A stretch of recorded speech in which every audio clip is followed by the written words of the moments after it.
Now, WJZ's Purple Connection, brought to you by LifeBridge Health. This is Purple Connection. I'm Alex Glaze. A lot to get to tonight. The Ravens lose a tough home game on Monday Night Football to the Lions 38-30. The final. Rarely do we ever see the Ravens get pushed around the way they did last night, especially at home. But it wasn't all bad. It was a great night for football, right? The lights were bright. Everyone looked good, and they're all black. Mark Andrews had the breakout game that a lot of fans were waiting for. He scored 2 touchdowns and was the Ravens' leading receiver. The game was tied at half, but Sonic and Knuckles were just too much for the Ravens' defense. David Montgomery rushed for 151 yards and 2 touchdowns. As a team, the Lions ran for 224 yards and 4 touchdowns. Detroit, the more physical and more aggressive team on both sides of the ball, and the Lions pick up the win 38-30, and now the Ravens are 1-2. We got to go to work on the things we need to get better at and get ready to play Kansas City. You know, we got Kansas City, then we got a tough team, then we got a tough team, then we got a tough team coming up. So the next tough team is Kansas City. We just played a tough team. It's a good football team we just played, okay? So we go to work on the next tough team we're going to play. Try to find a way to get that win. And a tough loss for the Ravens. And now I want to welcome in Grace Grill, Tim Barbalace, and Cordell Woodland, both these guys from 105.7 The Fan. Appreciate you guys joining us. Grace, I'll start with you. Your big takeaways from last night's game. I think my biggest takeaway from this game is that the Ravens got beat by the Lions. I think in past losses, going back to that playoff loss to the Bills and then that first game of the season, you could point to all the specific things. It's like, oh man, like the Ravens beat themselves, whether it was with the, penalties or fumbles or whatever it was. This was the first game where I was like, no, I think they got beat by the better team that day, and that was the Lions last night. Yeah, and Cordell, we talked a little bit after the game. What stood out to you from this game, from an offensive standpoint? I mean, Lamar Jackson, all things considered, he played pretty well, but he looked uncomfortable for most of the night. I'm not sure what the Ravens' offensive line is really doing right now. Yeah, I mean, anytime you see Lamar Jackson sacked 7 times, you don't feel good about it. I mean, it's really rare that ever happens. Lamar is as mobile as it gets at the quarterback position. I think a lot of it was what Detroit was doing schematically. I thought they did a really good job disguising their pressures, disguising their spies, and they played with Lamar's eyes, and it took him a little bit, I think, to register what he was seeing. But the Derrick Henry fumble was a backbreaker deep in your own territory, and as bad as the defense played, I thought they did give the Ravens offense a couple of chances to steal the game away in the second half, and the offense never really capitalized. And Tim, on the defensive side, we're talking about 224 yards rushing. I can't recall, I've been watching the Ravens for my whole life. I can't recall a time where a team just came to Baltimore and ran at will when everyone in the whole building knew that they were about to run the ball. Yeah, I think that's my biggest takeaway of the game, Alex, and you opened the show with it. They just got completely out-physicaled in this football game in a way that you just do not see the Ravens have done to them, especially at M&T Bank Stadium, especially under the lights. It was the 3rd most rushing yards allowed in franchise history yesterday. The Lions just did whatever they wanted. Obviously, the defense was without Nnamdi Madubuike and Kyle Van Noy. But for them to completely fall off a cliff in terms of rush defense without those two, it's unacceptable. 224 yards, and over 200 of those yards came in between the tackles, where that's interior defensive line. That's where was Roquan Smith last night, and they just couldn't get off the field. The Lions on 3rd and 4th down combined, they were 10 for 17, and of course Dan Campbell going for it on that 4th and 2 to really put that game away. Well, Cordell, you brought this up, so I wanted to touch this on you. But we're talking about that offensive line, and you kind of touched on how uncomfortable Lamar looked. Just to play devil's advocate here, because I know that was the storyline coming into today. But do you feel that in a game like last night, because Lamar in situations he did have time, and I felt in some situations he wasn't getting the ball off quick enough. How do you feel about that? Because I know what the O-line looked like, but at the same time you got to give a little bit there too. Yeah, no doubt. I don't think all 7 sacks were on the offensive line. And I know PFF had the stat that they put out last night that there were 30 pressures. I don't necessarily look at PFF as the football Bible for stats like that, because sometimes I feel like what I'm watching with when it comes to the eye test doesn't support the numbers that they put out. But I did think a lot of those sacks were covered sacks. And it was times where Lamar didn't see what he wanted to see down the field. And by the time he decided to run, the spies on him or the pressures finally get there. But I did think that there were plenty of times last night where he dropped back and he did have time to throw. The back end of the defense from Detroit and that spy, I think, kind of threw them off schedule. Yeah, and it's not all bad. I mean, I do think we do have to tip our hats a little bit to the Lions. They had a great plan. You know, having Malik Cunningham come in, who was on the Ravens practice squad, come into their place and now play kind of the quasi Lamar Jackson this week in quarterback. Dan Campbell gave credit and said how much that helped prepare them for this game.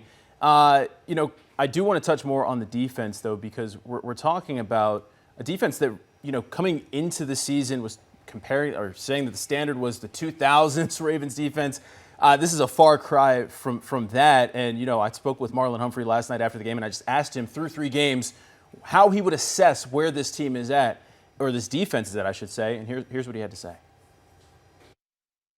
We're just not very good. I think biggest thing on playing on the Ravens defense is the organization, the fans, they've seen greatness. So being bad, being good, really, it's just not the standard.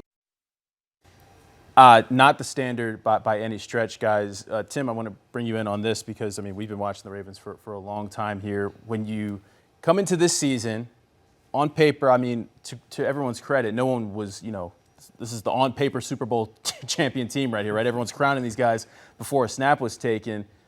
What's going on with the defense right now? I mean, I don't know what the problem is. They have all pros all over the place. They have players everywhere. The whole secondary's first-rounders. They just can't seem to figure it out. Where do you put the blame? I think the blame can fall on pretty much everybody at this point. It's been a complete failure, and they're talking about wanting to be that Ravens defense of old, being feared again. How much did we hear about, we got to force more turnovers, we got to force more turnovers? In the 8 quarters between the Bills and the Lions game, 0 turnovers. They only have 1 sack in both of those games.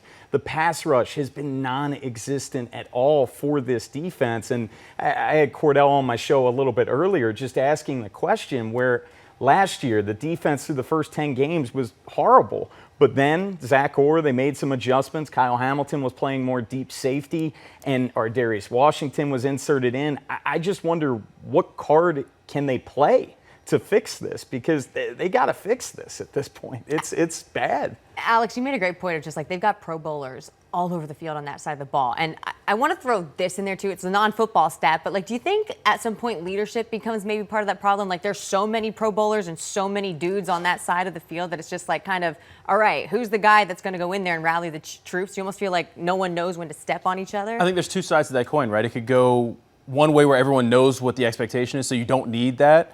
Right. Or, you know, everyone's just kind of out there playing for the name on the back, right? And I think that maybe it's a little bit more of the latter there, because there are guys all over the place. There's no excuse for this defense to be what it is through the first 3 weeks. And, you know, Tim's talking about what card are they going to be able to pull this year. I don't know, because there's really not a weakness on paper when you look at it. I mean, obviously, if the Nnamdi Madubuike injury turns out to be a longer-term injury than we know right now, that's obviously going to be a major concern. But I don't know what you do right now if you're Zach Orr, but they got to figure it out. It's a short week, and they got the Kansas City Chiefs on Sunday. We're going to take a quick break. When we come back, we're playing What's the Word? Stay with us. More Purple Connection after this. The Purple Connection, brought to you by LifeBridge Health. This is the Purple Connection, brought to you by LifeBridge Health. And welcome back to Purple Connection. It's time for What's the Word? I'm going to throw out a statement. You guys fill in the blank. Let's start with Mark Andrews. I mean, everyone kind of was looking around. Where was Mark the first couple weeks of the season? A breakout game for Mark last night. 2 touchdowns, 91 receiving yards, the leading receiver for the Ravens. So, Tim, I'll start with you. Mark Andrews' performance last night was what? Encouraging. And I think a lot of people, he was feeling the heat. And remember, he's in a contract year, and he was talking about, hey, I was springing some blocks to get Derrick Henry in Buffalo. I'm sure that's not what he was envisioning talking about through the first 2 weeks where he had just 2 catches. But it was vintage Mark Andrews, and you could tell that they really made it a focus to get him involved early on. He caught a pass on the offense's first play, had 2 catches on that first drive. The diving catch, vintage Mark Andrews in a big-time moment. I'm gonna go hello, right? Like the theme last night for the game was the darkness fallen, and I had is it Simon and Garfunkel song, like hello darkness, my old friend. I was like, hello Mark Andrews, my old friend. Like, it was so great to see that connection, and I hope they keep it going. I was like, let's see how long they can win. I mean, there was running backs, and then it was the wide receivers, and then we got the tight ends involved. So next week, let's put it all together. Yeah. All right, Cordell. Through 3 games, Derrick Henry has 3 fumbles. It's a problem. Derrick Henry addressed this issue, but for you, Derrick Henry's fumbling problem is what? Concerning. I mean, it's concerning because it's 3 straight games with a fumble now. 2 of those have been lost. And they have come, I mean, granted, there's no good time for a fumble, right? But these fumbles have come at the absolute worst times of the game. They have changed the momentum of the game. And for Derrick Henry, it's clear after talking to him post game, it's clear it's in his head now. You saw his reaction on the sideline. You saw how kind of distressed he was post game talking about it. I am concerned that this could turn out to be a lingering issue. At what point it's crazy to even say this because, obviously we talked to some offensive linemen last night. He's a gold jacket guy, one of the best to ever do this. But at what point do you think the Ravens become so concerned that maybe we see a little bit more justice? We see maybe Keaton get active, or are we at that point when it comes to concern? I can't say that. At least I am. I would have trouble even envisioning what that level of concern is, because how do you justify not playing Derrick Henry? I mean, even if we want to sit here and say, the fumbling problems are a concern, which they are right now.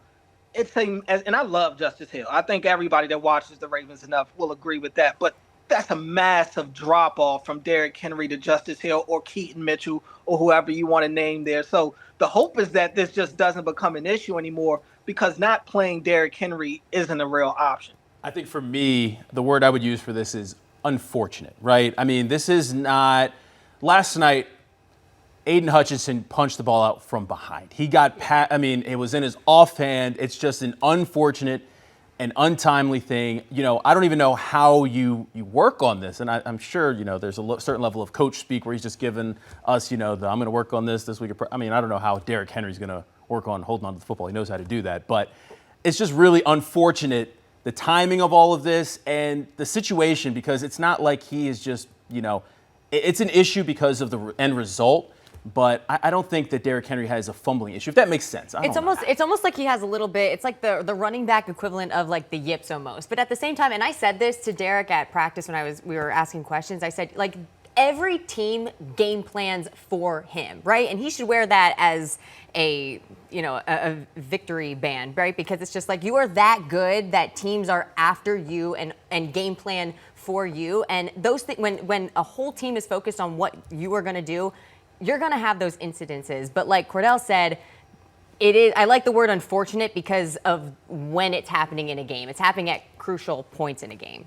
I'll say this. It's a story now. I remember week 1 when we were doing Purple Connection and we were doing What's the Word with Derrick Henry. He had the unfortunate fumble, but he had a heck of a football game there. Right. And you just, okay, it's a one-off.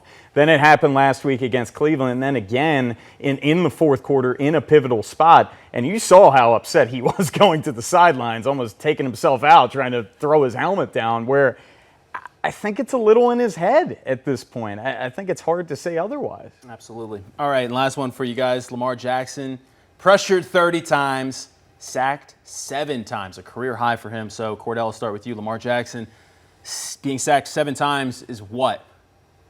It's a joke. It's an absolute just one word.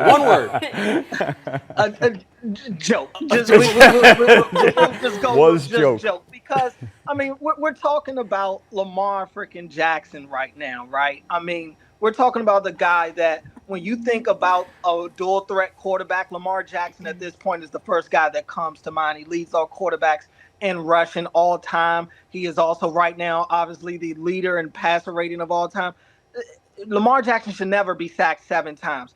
And you can't put all of that on just the offensive line. You can't put all of it on Lamar. But for me, watching last night's game, I think that I couldn't help but think back to some of the other games in the past, especially in the playoffs, that the Ravens have lost because I felt like Lamar didn't take off enough. He has to continue to use that superpower, even though his passing has become so great for him. You know what last night reminded me of when they're doing the spy thing? It's something I don't think I've seen in a long time. Do you remember, it had to have been Lamar's rookie year or second year maybe, was it the Chargers? The playoff when they had all the DBs out there and they were just daring Lamar to run. Everyone was covered and they were just sitting on him. I hadn't seen anyone play him like that. I mean, it was just the perfect plan. And credit to the Lions DBs for being able to stick with the Ravens defenders because, I mean, we know that the Lions love to run man. I mean, Zay Flowers, Rashad Bateman, those guys are not an easy cover. They did a heck of a job last night. Without question. Yeah. I was going to say, I think it's alarming would be the word that I would use because I remember seeing that tweet last night. I think it was Pro Football Focus. 30 pressures? It's like, what? You see a number that big in one game, it's crazy. It's alarming to see that, but I'm with Cordell 100%. It's not all just on the offensive line. I think Lamar was holding the ball too long at times. I think they were obviously throwing looks at him that confused him as well, and you just don't see that often with Lamar Jackson with how locked in he's been going back to week 1 last year. Absolutely. All right. Well, we're going to take a quick break. When we come back, a lot happened around the league this weekend. We're going to check in with our league checkup. Stay with us. More Purple Connection after this. A Purple Connection, brought to you by LifeBridge Health. The League Checkup, brought to you by LifeBridge Health. Care bravely. And welcome back to Purple Connection. It's time for our league checkup. So much happened, especially on Sunday during the witching hour. I mean, I was out at lunch with a friend and we had our phones up. You know, the girlfriends didn't like that too much, but it's like, no, we cannot move until these 1 o'clock games are over. But I mean, guys, so much happening. But the big news coming down today, the Giants benching Russell Wilson. Jackson Dart going to get the start.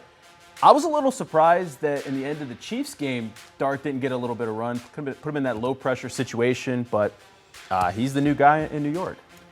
Yeah, Russell Wilson, he just looks cooked. And he looked cooked at the end of last year with the Steelers. I know he had a great game against the Cowboys, but man, is that Cowboys defense horrific. So I think that's why you got to take that performance with a boulder of salt. But it's a bad Giants team, and you're just hoping they can do enough. That way Jackson Dart can stay afloat. You know, you're kind of throwing him to the wolves a little bit this early on. And Cordell, it's only right we go from Russell Wilson to now Daniel Jones, who left the Giants. And now he's in, he's with the Colts. This league is crazy. 3-0, and it's not like he's just riding someone's coattails. He's doing some special things, Cordell, to lead this Colts team. Yeah, he is. I mean, you got to give him credit. Daniel Jones has found a kind of a resurgence in the second act of his career. But I'll say this. You think back to the last time, to the year that Daniel Jones got paid with the Giants, and they went and I think they won the division that year, but they definitely went to the playoffs, go on to Minnesota. Why were they so successful? They had Saquon Barkley, who had a career year as well. And you look at it now in Indianapolis, Jonathan Taylor, the NFL's leading rusher. I don't think that's a coincidence. As long as they're able to run the ball and Daniel Jones continues to take care of the football for the most part, they could be fine because that defense does have talent. And it's so situational. Like, I hear people in the league talk about this all the time, how, like, for specific players, it has to be the right situation. Like, for me, just kind of looking at this, like, Daniel Jones kind of feels like the Sam Darnold of this season almost, right? Different situation, different team. It's like, okay, he was washed with the Panthers or the Jets or wherever he was at, and then he had that great season with the Vikings. So it's good to see. I mean, I hear he's a good dude, and it's fun. But then you have the opposite where it's like Russell Wilson, new situation. It's still not working out. Might be time to hang that one up. Yeah. All right, guys. And I think the big surprise of the weekend, the Cleveland Browns beating the Packers. I wouldn't say Joe Flacco led the Browns to any type of win. It was ugly. It's what the Browns like to do, just muck it up. But a big win for this Browns team. against the Packers team that I think a lot of people right now are expecting to compete for a Super Bowl. It's so cliche, but this is a week-to-week league. You go back a week ago, Packers, like you said, Alex, a huge Super Bowl contender. They're going to run away with the NFC North after they killed the Lions. Then the Lions, they have that performance that they had in Baltimore last night. They look like the Lions of last year again, and the Packers lay an egg. And I think it really says that Browns defense is for real. That Browns defensive front that was just here a week prior, they are legit. And that was one of many games that had a blocked field goal at the end of it. Yeah, we go from that blocked field goal to now the Eagles, who stay undefeated because of a blocked field goal. They beat the Rams. And, I mean, listen, I think the Eagles, I'm saying this in the newsroom, I'll say it right now on TV. Rick Ritter, if you're watching, the Eagles, the most hateable team in the NFL right now. I don't hate the tush push. I like the tush push. I have no problem with it. But you need to line up on sides. You can't false start.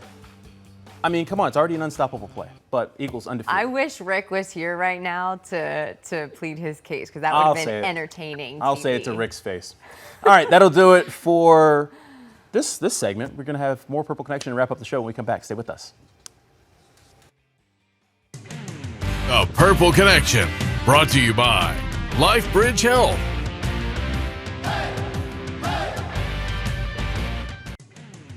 And now, Game Day Advice, brought to you by Rice Law. For the best advice, call Rice. And welcome back to Purple Connection. Let's wrap up the show with some Game Day Advice. And, of course, as the Ravens get ready to head to Kansas City, I don't care what their record is. That is Mr. Mahomes' house. It's Mr. Andy's house. Can't overlook the Chiefs. Ravens 2-5 against the Chiefs under John Harbaugh.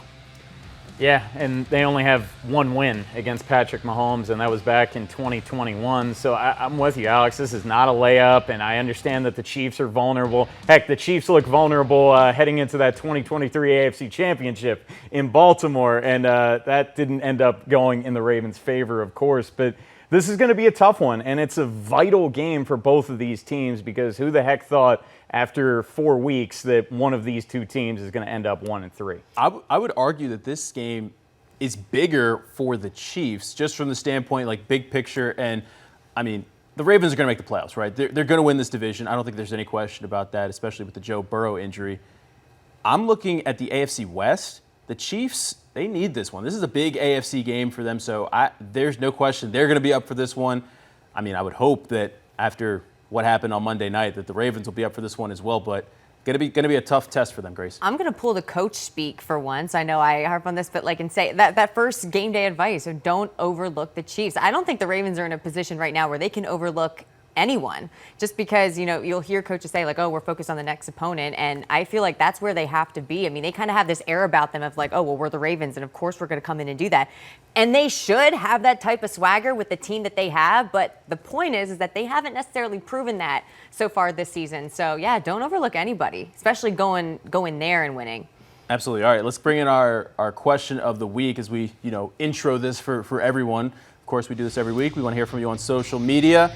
As we get ready for the Chiefs game on Sunday, what is your biggest concern with the Ravens? Cordell, I'll give you the floor for a second. Is this a week where you think, should I pick up Kareem Hunt, try to make a trade for Isaiah Pacheco, my fantasy team? What do you think? I wouldn't go that far on either of those guys. Although the run game did pick up a little bit for Kansas City and New York, but I would be looking at guys like Tyquan Thornton, who got off in a big way on Sunday night against the Giants. Xavier Worthy, we'll see if he plays in this game. But even if he doesn't, Mahomes connecting with Thornton the way that he did Sunday night, that should be a concern for this Ravens defense, who, again, has struggled to stop any good team to this point. So I want to see if the Ravens are going to show up to the task, because they're going to have to play their best game to beat this Chiefs team. Yeah, guys, we have about a minute left in show. Grace, I'll start with you. Just kind of what is your biggest concern about this team right now? I think it's the defense. I mean, the stat coming out of that game was that the Ravens have scored the most points in the NFL, and they're 1-2 through 3 games. So I think that's a concern there, where your offense can, even with a suspect O-line, can still put up that amount of points. Pass rush, pass rush, pass rush. The Ravens just faced a quarterback that cannot run in Jared Goff, and Patrick Mahomes, through the first couple of weeks, he was the Chiefs' leading rusher, and this is a mobile quarterback that can make plays off script. If they don't get a pass rush like they didn't get last night against Kansas City, Mahomes could light up the scoreboard. My biggest problem is the same problem it was week 1. Right here. Where's it at? Where's it at? The team has the talent. They've got the guys. They know what they need to do. It's all laid out. Joe Burrow's hurt. The table's set, right? You should easily make the playoffs. And if you're in the playoffs, you got a shot. You're not worried about Aaron Rodgers? I'm not. I was just teeing him up. I'm not worried about it. All right, that's going to do it for Purple Connection. For Grace and Tim and Cordell, I'm Alex Glaze. We'll be back next week on Monday. Have a good night.